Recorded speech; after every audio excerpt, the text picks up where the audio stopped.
pembuktian, pemeriksaan saksi. Nah, dari kasus kriminalisasi Victor Diemo, tadi kami melihat bersama-sama dalam persidangan bahwa saudara jaksa itu tidak mampu menghadirkan saksi. Tadi ada 2 saksi yang keterangannya dibacakan. Satu saksi sudah meninggal dunia, sementara satu saksi katanya sakit.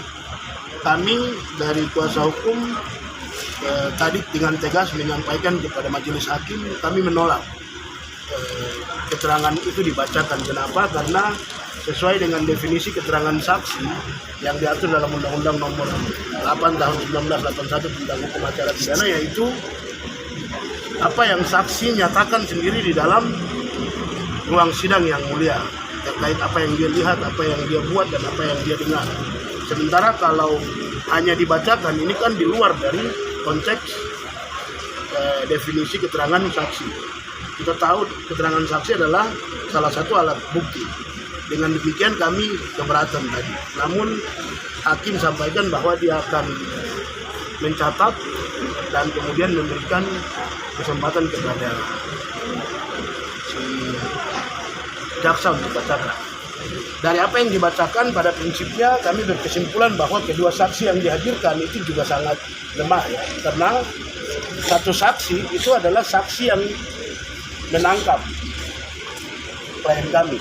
Kalau dia menangkap artinya kan dia tidak tahu fakta yang terjadi pada tanggal 19 Agustus 2019 dan juga 29 Agustus 2019.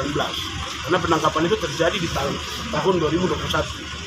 Sementara yang meninggal dunia sekalipun dibacakan tadi, tapi klien kami sendiri telah membantah karena ada beberapa hal bantahannya. Yang pertama, KNPB tidak terlibat dalam aksi anti rasis. Yang berikutnya, keterangannya itu tidak sesuai dengan fakta yang dialami oleh klien kami.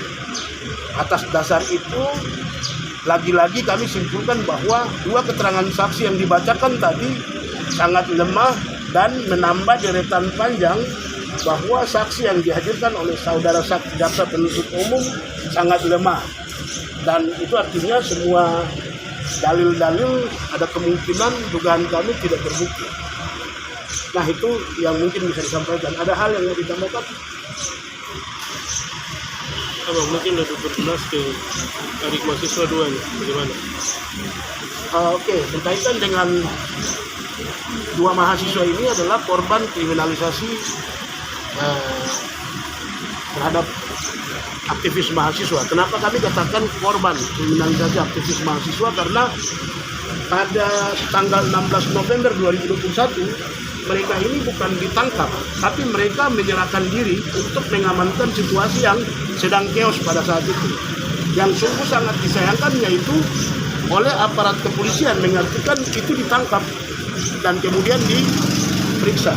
Padahal surat penangkapan itu kami dapat di ruang penyidik Polresta Jayapura pada tanggal 17 November 2021, artinya 1 hari setelah mereka ditangkap. Dan yang berikutnya lagi, yang menyerahkan diri itu ada 6 orang. 2 ini yang ditetapkan menjadi tersangka, sementara 4 lainnya dibebaskan. Ini jelas-jelas menunjukkan bahwa mereka adalah korban kriminalisasi dengan tujuan untuk menutup pembungkaman ruang demokrasi secara represif yang dilakukan di depan Gapura Uncen Abepura. Dan ingin saya sampaikan juga bahwa kedua klien kami bersama 4 orang rekannya lagi itu setelah menyerahkan diri mereka malah dipukul. Kami punya beberapa bukti terkait darah yang mereka alami pada saat penangkapan itu. Dengan demikian kami simpulkan bahwa mereka adalah korban kriminalisasi yang sudah sering dilakukan oleh aparat penegak hukum, dalam hal ini kepolisian, dengan tujuan untuk membungkam ruang demokrasi yang dilakukan dengan pendekatan represif. Mungkin itu yang bisa saya tambahkan. Itu kan hukum itu kan sebenarnya harus membebaskan orang. Hukum seharusnya itu membebaskan orang. Kalau kita lihat, kalau faktanya seperti ini, ditangkapnya dengan kekuatan bersenjata, lalu kita sudah terpenjara di dalam dengan penyiksaan yang begitu luar biasa, tetapi proses persidangannya main-main seperti ini, kita bisa ambil kesimpulan bahwa hukum itu sendiri sedang menindas orang Papua. Kalau hukum itu menindas orang Papua, ya pantas akan ada perlawanan terus. Oke, demikian. Selamat siang, salam demokrasi. Thank you.